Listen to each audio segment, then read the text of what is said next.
I'm joined here now by former MP and comedian Gyles Brandreth, who is performing at the Warwick Arts Centre tonight. Gyles, how are you? Well, I'm well. I love your way you say you're joined. Actually, you're joining me because this is my dressing room. Yes, I am actually. And the whole place is amazing here. I came into the Warwick Arts Centre, haven't been for a few years, and it's sort of suddenly turned into sort of, I don't know, Gatwick Airport. It's deluxe, it's huge, it's amazing. It's very impressive. And backstage, can I tell you, some of the theatres I have been to, well, they haven't changed a lot since the Victorian heyday of touring theatres. Whereas this is bright and breezy, it's clean, it's cheerful. It is a credit to Warwick University. Thank you very much. We'll start now on the tour. It's called Word Power, and obviously you've got a long history of words. I know you're the honorary president of the Association of British Scrabble Players, I'm told. Tell us about the tour. How's it been so far? It's been on for a couple of months now. It's been on for a couple of decades, it seems. It's a curious life, this touring. In fact, it's 45 dates around the United Kingdom, and it always has the same experience. When I arrive wherever I'm going, I wonder where I am, why I'm still doing it. And then by the interval, I think, oh, it's not too bad. And then by the end of the show, I think, oh, this is fantastic. Oh, this is great. And then I have the horror of going out into the streets and trying to find somewhere to eat. The real challenge of touring is there aren't places to eat. I've been doing this off and on now for more than 40 years. And when I began doing this sort of thing, when you came out of a theatre at 10:30, 11 at night, you went to the local Chinese restaurant. Well, Chinese restaurants don't exist in the same way. For good reasons, because Chinese people maybe don't want to run restaurants, but they don't want to run restaurants because they're running accountancy firms and solicitors firms and they're doing other things. The families are not carrying on the tradition of Chinese restaurants.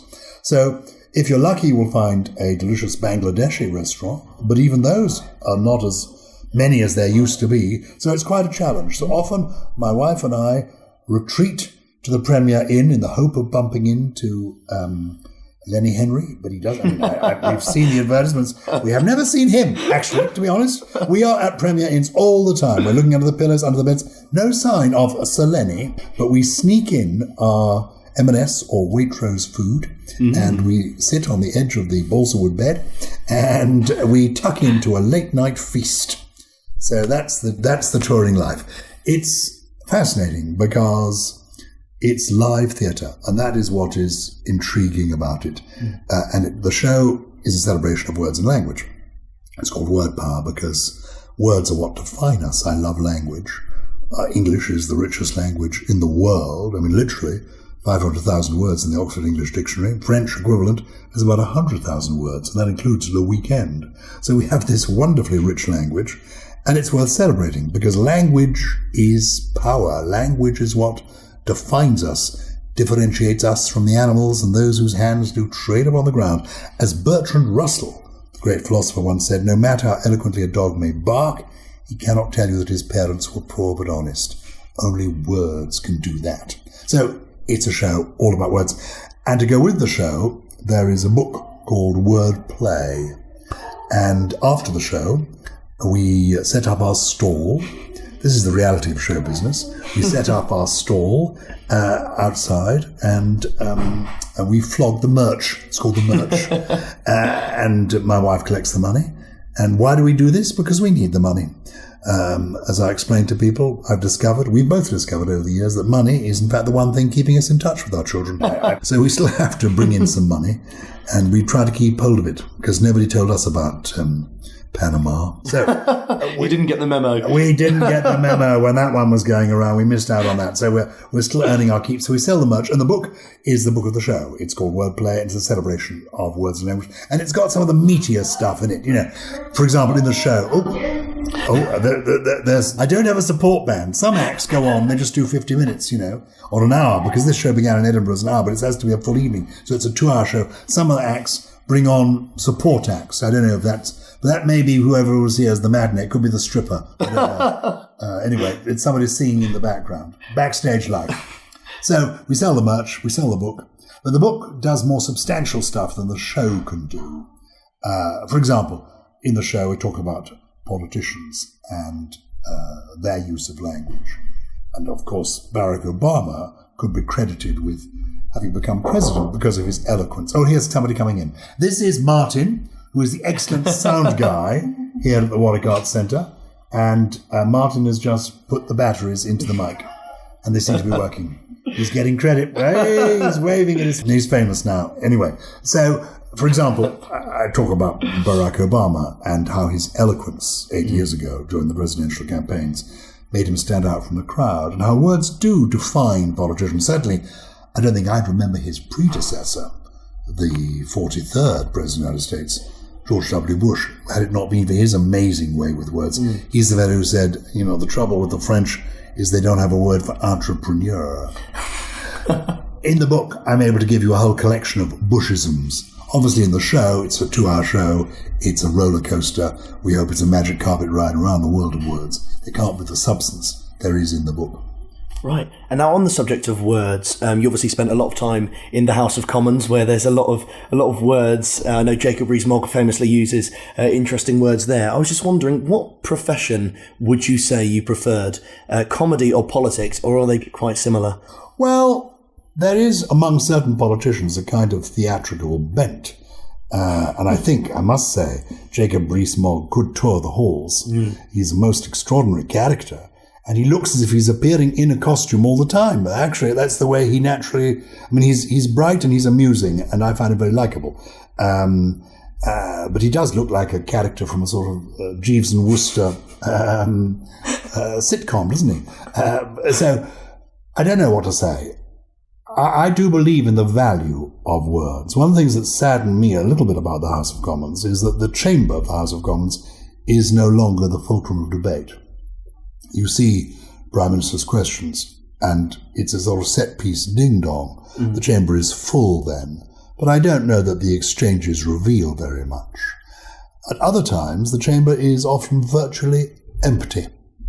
And I think when I arrived at Westminster, I had hopes that it would be the fulcrum debate, that you would hear fine oratory or good speeches or arguments that could persuade people. And sometimes that does occur. There are effective parliamentary speakers on all sides. People who are still in Parliament who were there when I was. For example, Frank Field speaks wonderfully well in Parliament. Ian Duncan Smith. Again, these are good parliamentary performers. But it isn't as it was 100 years ago, or even 50 or 60 years ago. Where it counts now is the television studio, the radio studio. That's where the debate is going on. And that's frustrating, I think, for backbench members of Parliament, because what they say in the House of Commons goes for so very little. And that, for me, is a shame. The work in Parliament now is done in the committees, in the corridors, not so much in the chamber. So, allegedly, Gyles, you spoke for 12 and a half hours for charity once. I did. I was just wondering on that, there's a lot of debate actually in politics as to whether, I know they do it in Congress quite a lot, whether you should filibuster. Yeah. And I know Jacob Rees-Mogg, as we just spoke about him, famously did that and, has famously used long words to elongate his speech, such as flocky knocky nihilification. I'm not going to try and pronounce that. But he Didn't do badly. I've been practicing all day. Do you think this should be allowed? Because obviously you're a massive fan of words, but do you think then it does disrupt the whole sort of working of Parliament? Several things to say. It's flocky nauki nihilification. That's how you say it. The action of estimating as worthless, a word Latin in its origin. And indeed, once in the House of Commons, I did manage to say that a slight inclination of the cranium is as adequate as the spasmodic movement of one optic to an equine quadruped utterly devoid of any visionary capacity, when I could have been more concise and have said, a nod's as good as a wink to a blind horse. And I think I probably was guilty of doing some filibustering in my time. Occasionally it occurs when it is to do with parliamentary games that are played, and whether this is a good thing or not, I don't know. I'll give you an example. Why it happens is this. It's been agreed between the whips that the debate will go on till 10 o'clock. That's when the division will be, and that's when the people will be ready to vote. But sometimes you get shenanigans going on, and so that people can make the business collapse earlier than the agreed time of 10 o'clock. And nobody turns up to speak earlier. And so the business might collapse at 9 o'clock. There's no one there to vote. The vote is called, and the people wanting to bring down the bill or the point that they're voting on, they've arranged for their troops to be there. and they're ready to vote, and so a piece of business might be lost. In order, therefore, to keep the government business going, the filibuster is required to have someone to keep the thing going until 10 o'clock. That's the reason for a filibuster. And you could say, well, it can be justified because you're trying to secure the business of the government of the day. I don't know that games like that actually enhance government that much. I mean, people who are seriously interested in the fun and games of it, or the way it works, the reality of politics. When I was an MP, I kept a diary, and it's called Breaking the Code. It's just been reissued, Westminster Diaries, published by Pipeback. And it covers really the years from me becoming a candidate, getting selected, going through a general election, arriving at Westminster, where you really do feel like a new boy at school. You feel totally lost. I mean, I was terribly unhappy the first few days. Really? I mean, really deeply unhappy. It's what I'd wanted all my life. I was in my 40s, and yet I felt like a child. It was a miserable time. Nervous, right? And I was nervous. I felt lost. I thought, why have I done this? I felt it was all pointless. I was angry with myself. I wondered what I let myself in for. But gradually, I began to understand the way it worked. And in fact, I had, in many ways, the most rewarding professional time of my life. I ended up in the Government Whip's office, which is a very interesting place to be. Ended up as a Lord Commissioner of the Treasury. It's the Treasury Whip. It was completely fascinating. Anyway, there is this account of it called Breaking the Code. And people are kind enough to say that it is a good and accurate account of the reality of politics. And it's extended. It covers political life from 1990. Goes really from the fall of Margaret Thatcher to the arrival of David Cameron. Includes the premierships of John Major and Tony Blair and Gordon Brown. And it's quite, well, people say it does tell you about the muck and bullets, the harsh reality of what it's like being a backbench MP. And also, it takes you into the secret world of the government whip. So anyone who's listening to this who is studying modern politics, I hope Breaking the Code by me, Gyles Brandreth, Westminster Diaries, is on your reading list, because I think you'll find it quite intriguing. You don't need to buy it, you can borrow it from the library. And in fact, you should borrow books from the library, because if we don't use the libraries, we will lose the libraries. We do have a fantastic 5-story library, actually, at Warwick. Hey! So, keeping the trend going. Good. You mentioned then about backbenchers, and that's been the subject of the EU debate at the minute, which I can't tell whether people are sick of or quite enjoying, because it seems to have gone on for a long time. What's your opinion on, firstly, have you made up your mind on how you'll vote? And secondly, on the campaign in general? You're obviously in the news recently for your hilarious dialogue on Have I Got News for You, where you summed up the campaign. I've certainly got my coin ready to toss on the 23rd of June, if I can't make up my mind before then. When there was the last referendum, how many years ago it was now, 30 or more years ago, I was a young political activist in those days, and I was an admirer of Edward Heath, who was the Conservative leader at the time, and I was a very keen European, and led something called the People for Europe campaign to get celebrities to support joining the European Union, or staying in the European Union.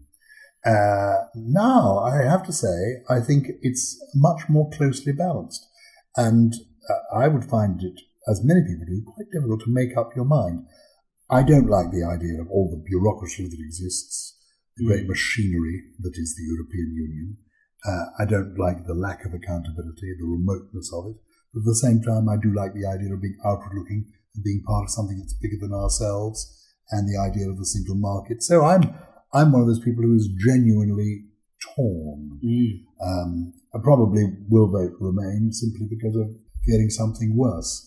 But whenever I see them, the Brexit people, I always find them rather convincing and amusing. I like people like Boris Johnson and Michael Gove. I find them engaging to listen to. And John Redwood, they're articulate and good people. But I can't say that I've made up my mind. And just the last couple of questions before the quick-fire round. Oh, there's a quick-fire. There's a quick-fire round. There's a quick-fire round. What was your proudest moment in politics, would you say? You were appointed a whip, yes. And you had the Marriage Act, which allowed people to marry, not just in churches, wasn't it? It was sort of broadening the places where you can marry. Now it's taken for granted. People can't remember what it used to be like.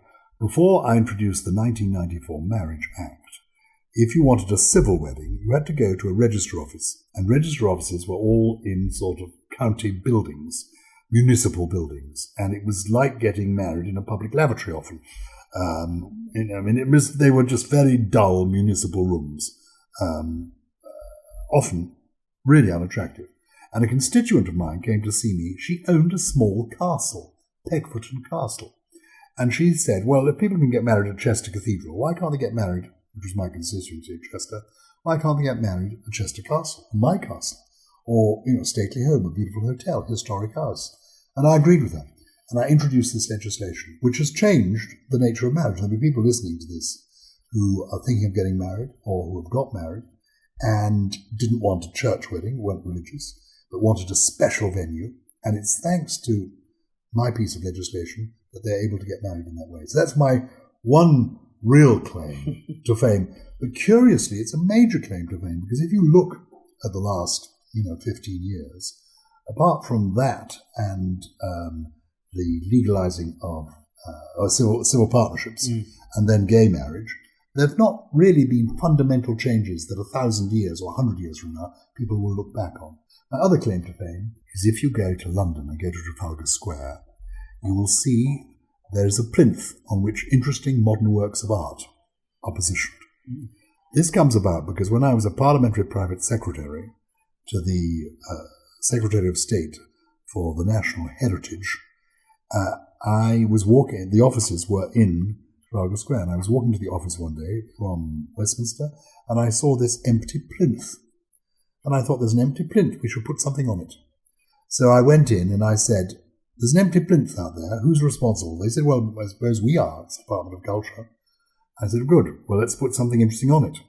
I said, I'm going to suggest we put Winnie the Pooh, Piglet, Kangaroo, Eeyore, the whole lot.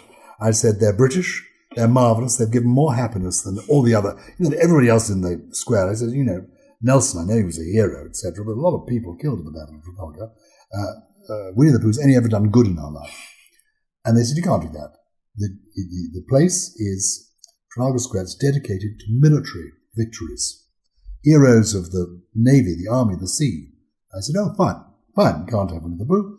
We will therefore have Margaret Thatcher in her tank, going across the Falklands, with her scarf waving behind her, standing up in her tank, swinging her handbag. They looked completely shocked at that suggestion. So it was then decided, they agreed, though, that there should be something on the plinth, and a committee was set up, and as a result of it, we have these interesting bits of art that go on the plinth. So those are my two contributions to life as a result of being an MP. The 1994 Marriage Act and something on the plinth in Trafalgar Square. I have to say, once on radio, I was doing an interview like this, and the interviewer described me as the expert on the Marriage Act. My wife was listening and she almost fell off her bunk. And just a final question before our quickfire round. What would you say to, obviously we're a university radio station, what would you say to aspiring politicians and comedians? Well, to aspiring politicians, I would say, go for it. I wanted to be a politician when I was very young. I was president of the union at Oxford, where I was at university. And editor of the magazine. And editor of the magazine ISIS, and I directed the arts and all that. But I wanted to be a politician. And I met a lot of politicians at that time. And one of them, who became Chancellor of the Exchequer, a marvellous man called Ian MacLeod, he died young. I said, I want to be a politician. And he said to me, go away. Oh, that's not very nice. I was 22. He said, go away and do something, build something, make something, have a life, find yourself a wife, have some children, live a bit, and then come back and see me 20 years from now. And that actually was good advice. I think one of the problems with politics now is that people feel they've got to go in their 20s and they become political advisors and they work their way up the greasy pole that way. I think it stands you in good stead if you've had experience of the real world and then come back into politics, having known reality. Otherwise, you will spend the whole of your political career being told, what have you ever done in your life? And it's worth doing something in your life before you go into politics. But then when you do, you will discover, don't believe what you read in the newspapers, most of the people I've known in politics are good people committed to bettering the world in which they live, with, or whatever party they belong to, with ideals, good principles and commitment. it is a worthwhile life. Being a comedian, well, don't make me laugh. I don't know what that is about at all. I do shows now and again. I wouldn't really call myself a comedian. That is a funny idea. But people do seem to laugh during the show, I agree. But that's a tough life. You know? It's a tough life. And when I began doing it years and years ago, all the clubs I would go and perform in, everyone smoked. So you have a lifetime in smoke-filled rooms. It was a very not the same smoke-filled rooms as politics, mind you. No, just cheap cigarettes as opposed to expensive cigars. So I've got no advice at all. I know nothing. So don't take any advice from me. In fact, my advice to you is become a banker. And if you can't become a banker, become a lawyer. And if you can't become a lawyer, become a vet. Because vets seem to like their patients, and the patients don't answer back.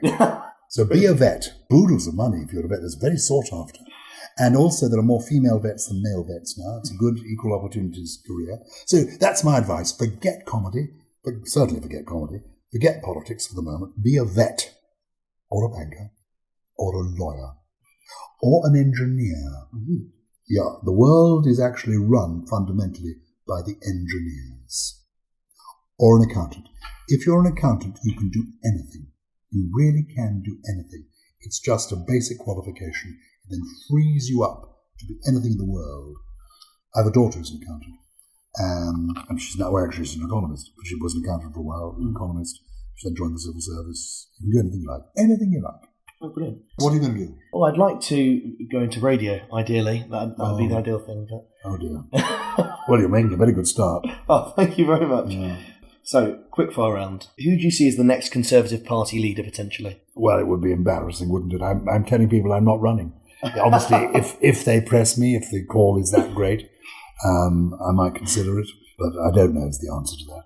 I think it does very much depend on the result of the referendum vote, how it goes.